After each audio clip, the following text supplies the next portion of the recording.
Thank you for joining me today. My name is James Yankee. I am one of the members of our platform success team. And today we're going to be going over our AutoTask integration.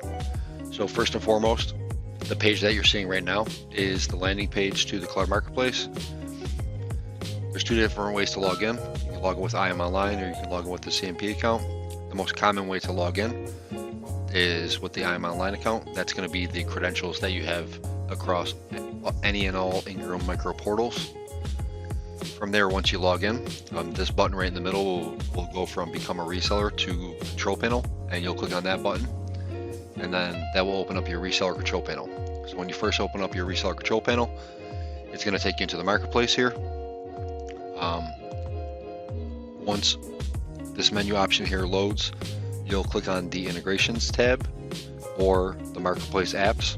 So the marketplace apps was recently launched. That is going to be where a lot of the different technology updates around the marketplace itself are going to be happening. This will allow the resellers much more control over different areas that are being updated rather than the updates kind of being forced upon you. So you can either update that directly from here by clicking on this, and then within this it will have just a short video and some documentation as well. You can open it from here, or you can also click on this integrations options in the menu as well. So I'm going to do it from the integrations option. So now when I click into that integration option, it's showing me the two different integrations that we have live right now, which are the ConnectWise and the AutoTask. I already have the AutoTask connected, so it's got the Connect. I have the AutoTask connected, so it has the ConnectWise one grayed out for me, so that way I can't install both of them at the same time. But the first time that you're going through it, it will say install for both. So you would just click on the AutoTask one, and then what it's going to do initially is it's going to open up this settings box. So inside the settings box, this username and this secret API key are going to be something that you're going to generate from your AutoTask environment. And then additionally, once you have that information created and uploaded, you're also going to select the price source where you want the pricing to be pulled from. What I normally recommend is if 50% or more of your customers are being billed by regular vendor recommended MSRP, then the Cloud Marketplace is going to provide the most accurate pricing in that regard, as that's the default on pretty much all the categories. If you have 50% or more that have some sort of special pricing or pricing break in your AutoTask environment that you're invoicing them from, then I would switch this pricing over to pull from the AutoTask. So now jumping over to the AutoTask to go through the steps to create the API user and generate the different username and the key here. So when I go over to my AutoTask environment, what I'm going to do is I'm going to click into my drop down. I'm going to click into my admin account, and then inside my admin account, I'm going to click over to account settings and users. And then I'm going to go under my resources and users HR and click on users again. And now within this user account here, I'm going to create a new API user. And hopefully you guys can see my screen here.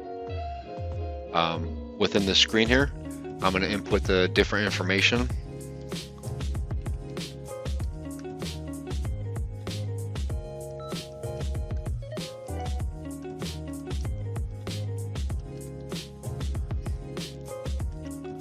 And I'm going to give it full API user permissions. And then down here, I would just click on this generate key.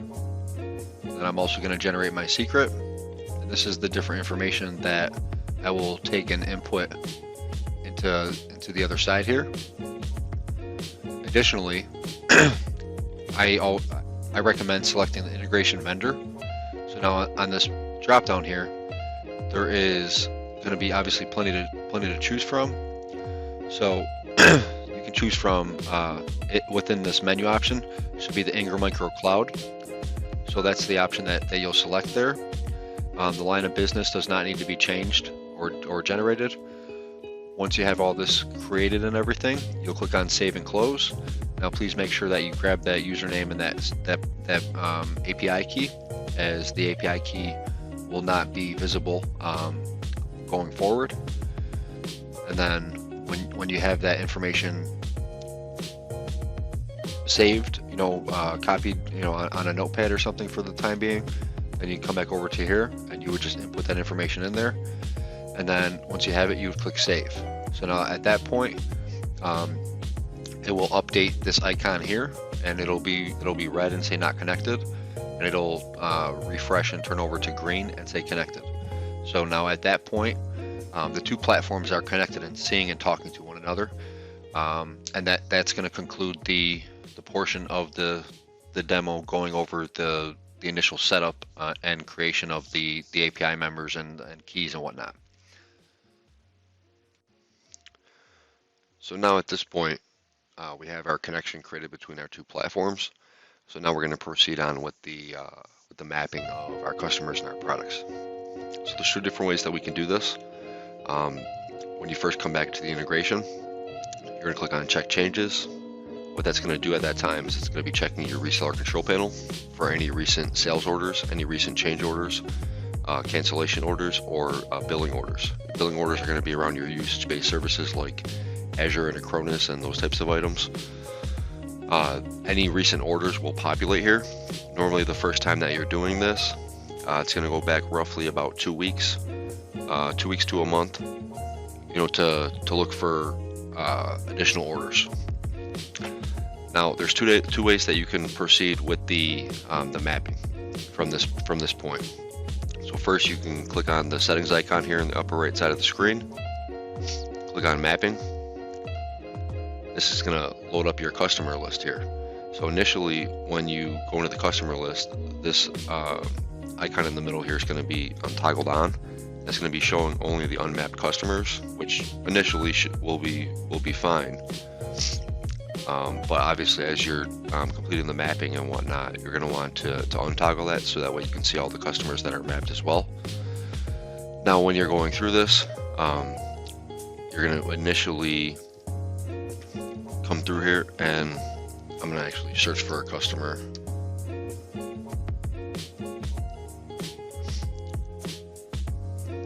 So when I click into this field here, it's going to go search for closest match. Because I don't have AutoTask in the customer name on my AutoTask side, it's not going to go find it now. So now if I just type in the first couple letters of that customer name that I have created in my AutoTask environment, and as you'll see, it will populate closest matches to that.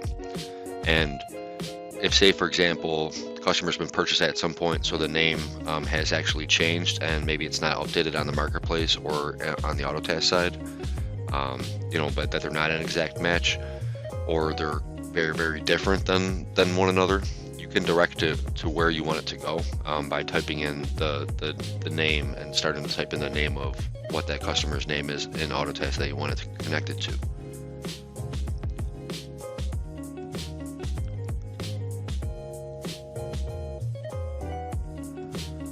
Now from here, the customer is going to be mapped for this particular customer, but as you saw previously, we have a whole list of customers available here, and you just go through and just click into these different fields here, and it's going to search for the closest matches for them. Now on the product side here, you would click on the product mapping, and then this is going to load up your list of any and all products that you have active in your reseller control panel. So again, you could just go right down the list here, click on Microsoft 365 Business Basic, scroll through the options here that you're seeing. This list of stuff is going to essentially be the product and the available add-ons that are that would normally show for it during the purchasing process. So once you get to down around here, as you can see, you'll have the ability to add that product and create it right from this step. So what that's going to look like is when I click on this, it is going to load up a little pop-up window here. About half the information is going to be populated with information that it's pulling from the reseller control panel. and then you're going to be selecting the other fields of how you want that set and created within your AutoTask environment. And then once you have that set how you like it, then you would click Add and Map, and it's going to create that product inside your AutoTask. And it's also going to map that product at that point as well. So now, if I already have that product created, which I would say a decent portion of resellers using the integration and interested in the integration are going to have most of the products already created, you would just click into that field and start typing in whatever that product is called. For this one, I'm going to direct it towards Exchange Online, so that way you can kind of see the path and how that works. So just typing in some of the letters and whatnot, it's going to start generating a list for me to choose from out of the closest matches. Now obviously I'm not going to choose this because this product is Exchange Online Plan 1 and they're not it's not a match for what this product actually is. But if it was, then I would just select that product and then it would map it. Now this product mapping is happening at the catalog level, so it's not going to be customer specific. It is going to be mapping to your overall product catalog, and that way if I'm mapping it now for one customer or just in the main product mapping, it's going to be mapped for all customers to that same product then. The other way to go about doing this is going to be on the changes itself. So on this active task screen, if I click on sync changes, it's going to take me into the syncing and mapping process. Initially, it's going to start me in this customer mapping portion, which is going to follow the same steps that we previously did, where when you click into this field, it's automatically going to search for a closest match to it. If for whatever reason it doesn't pull up that closest match, or the name is completely different, then it will generate that, and you would just click on that customer's name to connect it, and then it would normally take you to products, because products are normally going to be unmapped. And then same thing here, but for the product portion, you do have to start typing it in. It is not going to automatically search for the product. It does have to. You do have to start typing in what that name of that product is, so that way it will go start searching for it. We've noticed that the product catalogs are normally quite a bit larger than the customer list. So to prevent any lag or latency, it does require you to start typing in and directing it towards a particular area in that product catalog. Now, once you get that menu generated here, you would just click on that match that you're looking for, or obviously if the menu is a lot larger than what you're seeing on my screen here, you can actually scroll down and work through a much larger list of products that it's going to be pulling to find the correct product. But again, remember, this is, even though we're mapping one sync right now for one particular customer subscription, the mapping portion for product is going to be connected to the product catalog overall for your whole AutoTask environment. So it is going to apply across the board to all customers and not be contract specific. And then at that point, it's going to take us into the contract portion. So you would click on this drop down, and the appropriate and available contracts are going to generate here.